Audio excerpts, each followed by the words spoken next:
Salut les amis, aujourd'hui on parlera de les 10 produits chimiques les plus toxiques faits par l'homme. En 10e position, on trouve la télé-réalité. Disséminée dans nos écrans sur YouTube, Instagram, bref partout, la télé-réalité est une substance profondément nocive pour l'homme, puisqu'elle obstrue le système verticulaire et empêche le cerveau de fonctionner correctement. À l'instant même où vous croyez entendre le générique des anges s'échapper de votre poste, nous vous recommandons fortement d'éteindre votre téléviseur de toute urgence. Bon courage. En 9e position, on trouve le fatal de dipotyl. Cette substance chimique se trouve dans les produits d'entretien destinés aux ongles et elle est toute pourrie puisqu'on peut agir en perturbateur d'endocriniens. Elle est très mauvaise pour les animaux et les poissons, et puis si c'est pour faire une manucure tout pété avec des ongles rouges hideux, abstenez-vous. En 8e position, on trouve le polyéthylène glycol, PEG. C'est un épuisant pour nombreux produits cosmétiques tels que les savons liquides, crèmes et hydratantes. Il a vu qu'il contient un agent cancérigène appelé 1,4-dioxane. Il est donc préférable de ne pas acheter des produits en contenant. En 7e position, on trouve le plomb et l'origine du saturnisme qui définit en fait une intoxication provoquée par l'explosion au plomb. À la suite d'une expression et des pantons contenant ou des poussières dont on veille bâtisse, ce métal mou peut provoquer chez l'homme cancer, stérilité, hypertension et chez l'enfant un retard mental plutôt pourtant pas ouf. En 6e position, on trouve le parabène. Il s'agit de l'un des conservateurs de cosmétiques les plus connus, puisque souvent les produits sont certifiés sans parabène. C'est un tout peut être fameux parce qu'on est nocif, mais bon. Le parabène est dangereux pour la santé puisqu'il peut agir comme un perturbateur endocrinien et altérer le système hormonal des hommes et des femmes.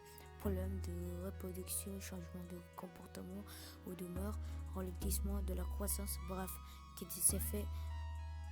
En 5e position, on trouve le mercure, est particulièrement nocif pour le développement de fœtus et de jeunes enfants et peut être mauvais pour la santé de l'homme. On se retrouve en petite quantité dans certains aliments, ce sont surtout thermomètres et lampes fluorescentes qui en contiennent, ce qui signifie que tu ne tenais pas à susciter des véhicules, tout devrait bien se passer. En 4e position, on trouve le candium. Le candium se suit partout dans le croûte terrestre, de fait certains aliments qui poissons en contient.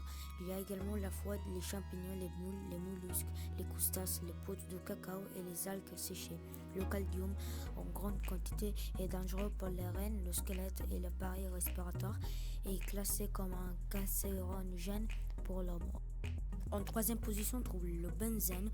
On se trouve dans les matières plastiques, caoutchouc, solvants, plastifiants, détergents, parfums, colorants, additifs alimentaires, médicaments, pesticides, explosifs, bref, plein de trucs qui foutent carrément la dalle, n'est-ce pas?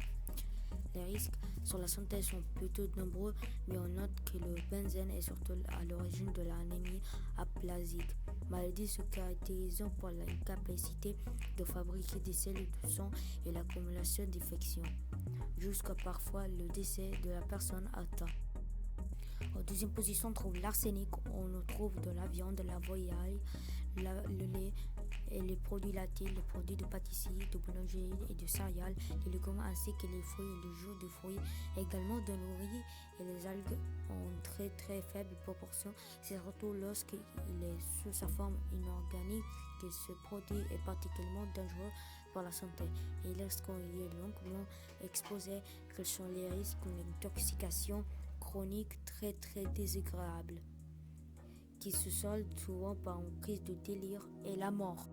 En pole position, on trouve l'amiante, on en trouve dans les feutres, les feuilles, mais également la colle. Voilà pourquoi il vaut mieux éviter de le sniffer.